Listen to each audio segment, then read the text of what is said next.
जनाब कम्बर, जिनका पूरा नाम कम्बर गुलाम अली था। और अली की ग़ुलामी का ये सफ़र उस दिन शुरू हुआ कि जब जनाब कम्बर एक ख़ातून से मोहब्बत करते थे और एक दिन उस ख़ातून के बाप के पास उसका रिश्ता मांगने गए। चूँकि उसका बाप अली का दुश्मन था तो उसने जनाब कम्बर से एक शर्त रखी कि मुझे हक महर में अली का कटा सर तुम ला दो, अपनी बेटी से तुम्हारा अक़्द करवा दूँगा। उन्होंने ये शर्त कबूल की और तलवार लेकर कूफा की जानिब चल पड़े। कूफा की हुदूद पे पहुंचे तो एक शख्स को देखा और एक सवाल किया कि क्या तुम मुझे अली इब्न अबी तालिब का पता बता सकते? शख्स ने पूछा तुम्हें अली से क्या काम है? जनाब कम्बर ने कहा कि मेरा ऐसा काम है जो मैं किसी को बता नहीं सकता।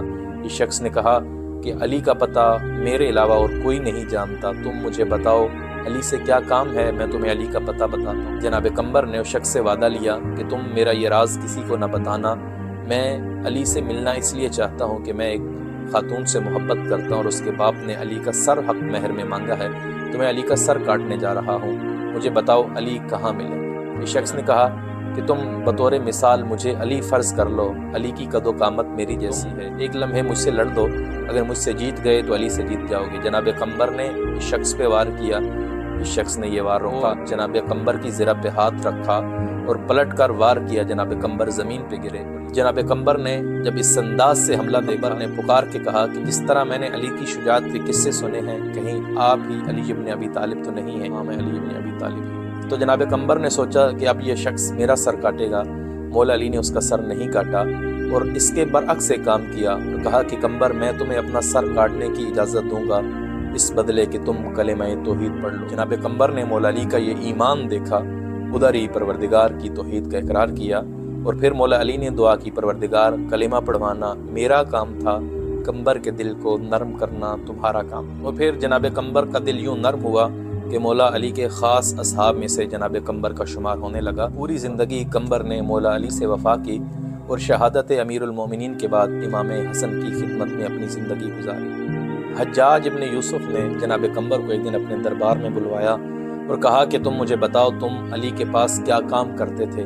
तो जनाब कम्बर ने कहा कि मैं अली के लिए वज़ू का पानी फराहम करता था। तो हज्जाज ने कहा क्या अली वज़ू करते थे? कम्बर ने कहा हाँ, अली वज़ू करते थे और जब भी वज़ू कर लेते थे उसके बाद सूरह अनाम की आयत 44 और 45 की तिलावत करते थे। हज्जाज ने कहा कि वो कुरान की ये 2 आयतें हमारे खिलाफ पढ़ते थे। कम्बर ने बड़ी बहादुरी से कहा हाँ, तुम्हारे खिलाफ पढ़ते थे। हज्जाज ने कहा कि अगर मैं यहाँ पे तुम्हारा सर काट दूँ तो तुम क्या सोचोगे? कहा इस हाल में अगर तुम मेरा सर काटोगे तो मैं खुश नसीब हो जाऊँगा और तुम दुनिया के बदनसीब हो जाओगे। और हज्जाज के कहने पे जनाब कम्बर को शहीद कर दिया गया। हमें जनाब कम्बर से मौला अली की ये मोहब्बत नज़र आती है। उसकी एक वजह ये थी कि जब जनाब कम्बर मौला अली की दस्तरस में थे और मौला अली तलवार से जनाब कम्बर को शहीद कर सकते थे तो मौला अली ने कुफ्र को मिटाया, काफिर को नहीं मारा। शख्स कत्ले अली का इरादा लेके आया था, एक दिन वही शख्स मौला अली के नाम पे अपनी जान दे रहा है। हमें इस वाक़े से अपनी ज़िंदगी को बदलना है। हमारी ज़िंदगी में भी कई लोग हमें तकलीफ़ देने आएंगे, परेशान करने की गरज से आएंगे, नुकसान देने की गरज से आएंगे।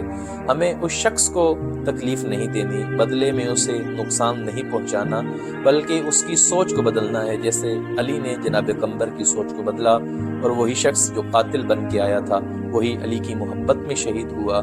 मुझे यकीन है कि जब हम अली की सीरत पे चलेंगे और तकलीफ़ देने वाले को, परेशानी देने वाले को जवाब मोहब्बत में देंगे, वही हमारे लिए बाइसे खुशी बनेगा। परवरदिगार हमें